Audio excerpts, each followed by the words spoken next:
Hello, everybody, and welcome. We're going to go ahead and get started with our Google site. I'm going to make this as easy as possible. Once we go to google.com/sites, we're ready to get started. To get started, we're going to go to the top here where it says blank site, and we are going to click that plus sign.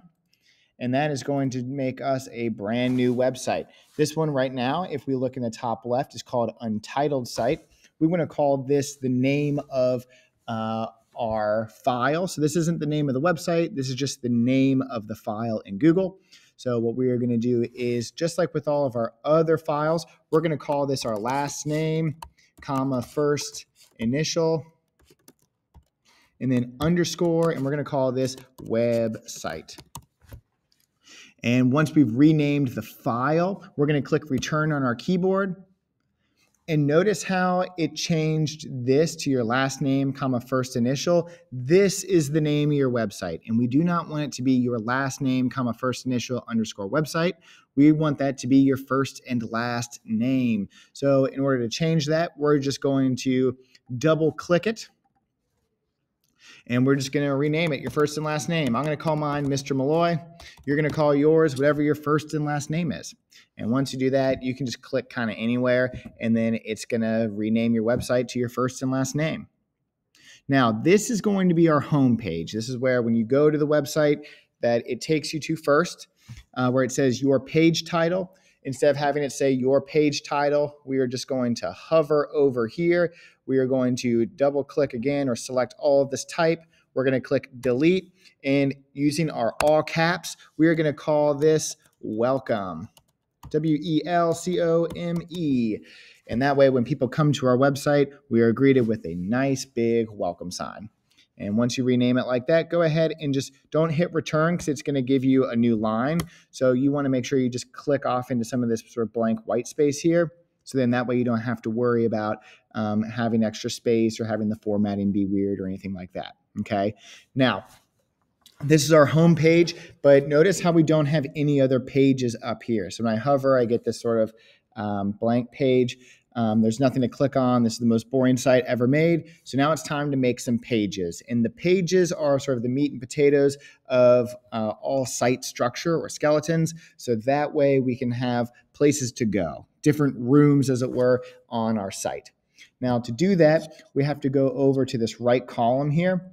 Notice where it says pages. Let's go ahead and click pages. This is where we're going to see all of the pages on the site. Currently, we just have the home one, and we're going to make 3 of them. Okay, we're going to make a blog page, we're going to make a portfolio page, and we're going to make an about me page. The first one we're going to make is the blog page. So we're going to go down here where it says new page. We'll click new page, and we're going to type in blog. But before we type in blog, you want to make sure your caps lock is on because we want to have all of our page headers to be in all caps. It's just easier to read and it just feels a little bit neater. So what I'm going to do is type in blog, B-L-O-G, and then I'm going to hit done. Now, I have a nice brand new blog page. It's in all caps. It looks good, easy to read. However, when it made my new home tab up here, notice how this isn't all caps? We need to change that. So what we're going to do is simply click on or double click where it says home. It's going to select all of the type, and we're just going to delete it, and we're going to, again, just retype in home, H-O-M-E. And then that way we'll have our homepage in all caps as well. And then we can just click off and it'll fix it for us just like that. Okay. Now we need to make another new page. We're going to go down to where it says new page here, click once, and we're going to call this portfolio, P-O-R-T-F-O-L-I-O. And that's going to be our portfolio page. This is where we're going to put all of our work. And again, be sure you're doing all caps so it looks nice and neat and consistent with all the other type up there. And then we can click done. Now we have one more page that we need to make. We're going to click new page again, and we're going to call this about me. Okay. And again, all caps, so it's consistent. And then we can click done. And then that has given us all the pages that we need. Now, if I click to all these pages, there's nothing on there. That's okay. As we work through building our website further, we're going to have different things that we're going to add to each page, and they're all going to have to work a little different because the things that we put on them are going to be different. But in general, About Me is going to be just a page about you. It's going to have a picture and some writing about you. Your portfolio is going to be all of your work. And then the blog, it's going to be some writing prompts as well as some photo and art prompts that we do along the way in multimedia management. So you're all ready to go for the next step of building your website, which is just putting content on here and making it feel a little more exciting, because this is a very boring website right now, but don't worry, it will become your space to kind of reflect who you are through the art and typography and writing that you put onto it.